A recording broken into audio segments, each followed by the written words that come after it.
Good morning, I'm Amit Bakril and let's begin with the top stories of this hour. Government prepares to annul route permit and license of businesses, standing against its decision to scrap the transport syndicate.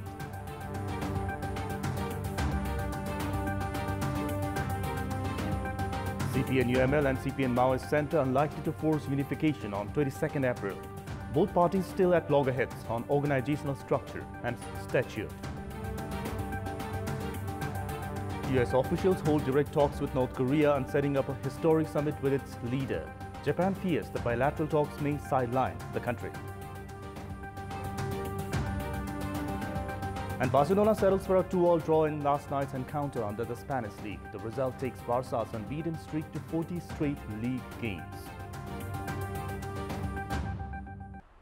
Transport businesses have warned of agitation demanding withdrawal of the Department of Transport Management's decision to break the syndicate.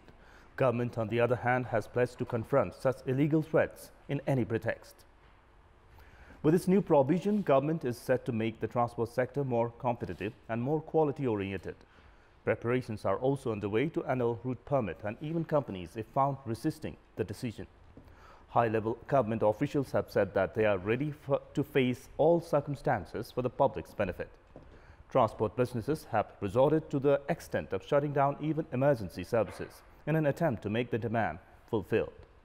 Consumer rights activists have opined it's a crime for business trying to stop new competitors from joining this sector and that such an irresponsible move should be protested at the public's level. Government has the right to discard the route permit if any transport business is found holding protest program of any kind. It is now necessary to take action against such businesses who are in the favor of single-handedness at the cost of the public's safety and comfort, which is against the Constitution. Now let's move on to national political updates.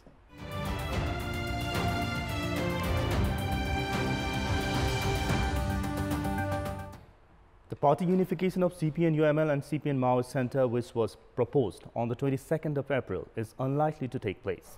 The Party Unification Coordination Committee meeting that was held after 2 weeks yesterday decided to buy more time for unification, stating lack of consensus.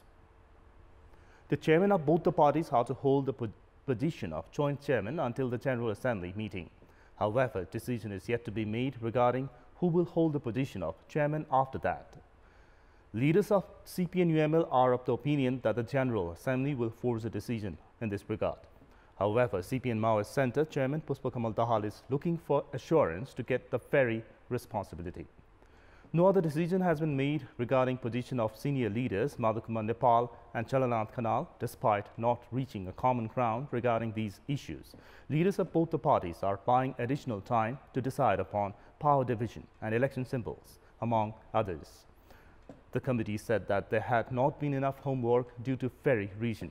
Meanwhile, the Party Unification Coordination Committee has given responsibility to make adjustments in the report on the party organization and a statute to the chairman of both the parties. Foreign Minister Pradeep Gyawali, who is currently on his state visit to China, is scheduled to meet Chinese Vice President Wang Qishan today. Minister Gyawali embarked for the visit on Monday at the invitation of his Chinese President Wang Yi. He will be busy in high-level parleys with Chinese officials for the entire day today.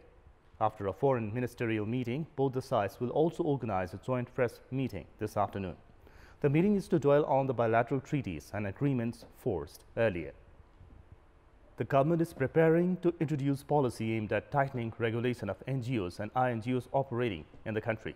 The move is being made in suspicion of them being involved in the activities like religion change, political influence, information collection, and disruption of social harmony.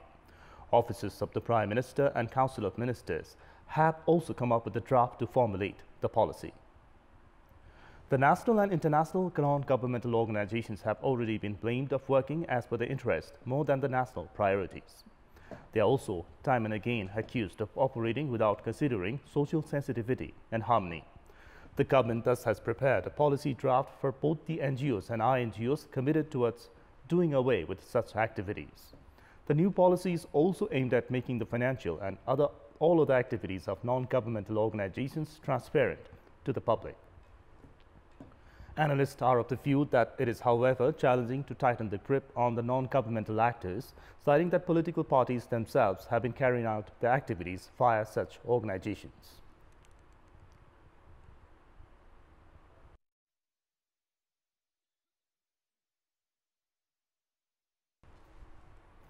There are more than 45,000 national and international NGOs working in Nepal. However, many of them blamed of being limited to mere hypocrisy and lip service rather than actually partnering with the government in development activities. Different human rights activists also have stressed on the need of bringing all such organizations that have expanded their networks throughout villages under the government's scrutiny. Taking into account the current experience, the pressure and influence of such non-governmental organizations have been affecting the public's daily life along with even the government's policies, including the sectors like judiciary and security institutions. Analysts say that in order to do away with such a scenario, the state should make its presence stronger in all sectors affecting the public's life. And it's now time for our segment, Public Pulse, where you text us with your opinion. Public Pulse. And the question is, what's your take on the proposed government's policy aimed at curbing the unrestrained functioning of NGOs and INGOs? And options are A, interference on citizens' rights, and B, attempt to stop donors' manipulation. The voting is on. Type any WS, select your option A or B and send it to 8080 to share your opinion with us. Yesterday, we had asked the residents of Thapa, Butwal and Kantipur how should transport entrepreneurs imposing syndicate be put to justice. Let's take a look at what they had to say.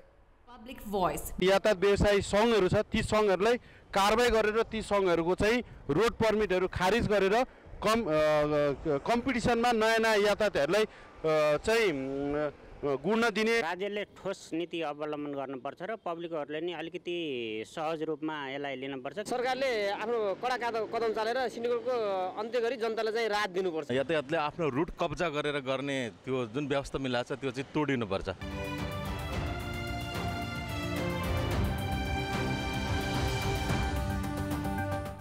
Radha Chaudhary, who was gravely assaulted on Women's Day this year over accusations of witchcraft, has decided to return to her village with determination to actively fight against such a derogatory practice born out of superstition. Chaudhary has also decided to continue her studies to raise social awareness in her village. We have a report. Bonded labor, Radha Chaudhary was a simple girl busy in her own household chores the day she was gravely assaulted by her villagers over accusations of practicing witchcraft. Radha is from Daukalia of Ghodaghodhi municipality in Kailali district, a village that does not even have access to road or transport services, let alone electricity or drinking water. After staying under the protection of an organization at Dhangari for a month, Radha has now returned to her village with a renewed courage and determination. पहिला त धेरै नराम्रो राम्रो कुराहरू पनि मनमा खेलाउँथे हैन अब गाउँमा मेरो बेइज्जत भयो यस्तो भयो अब म गाउँमा कसरी जाने कसैले मलाई हेला गर्ने हुन् कि भन्ने डर लाग्थ्यो हैन तर अब त्यस्तो खासै त लाग्दैन.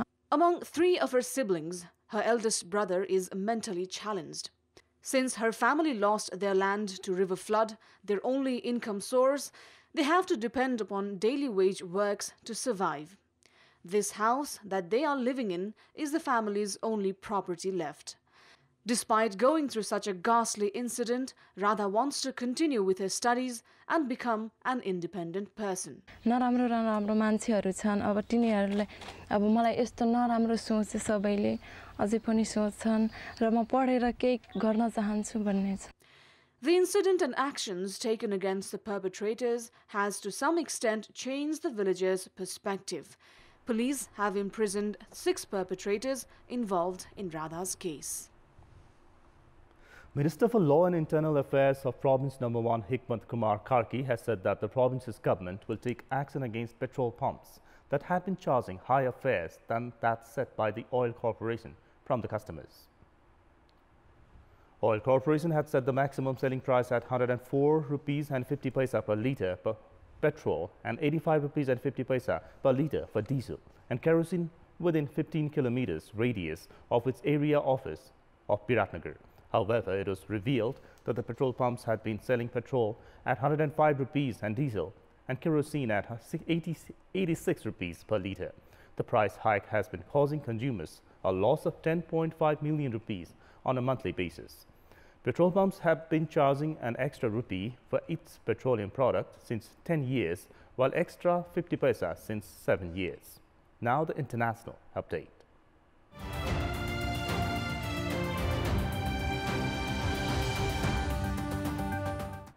US officials have held direct talks with North Korea on setting up a historic summit with its leader, according to President Donald Trump.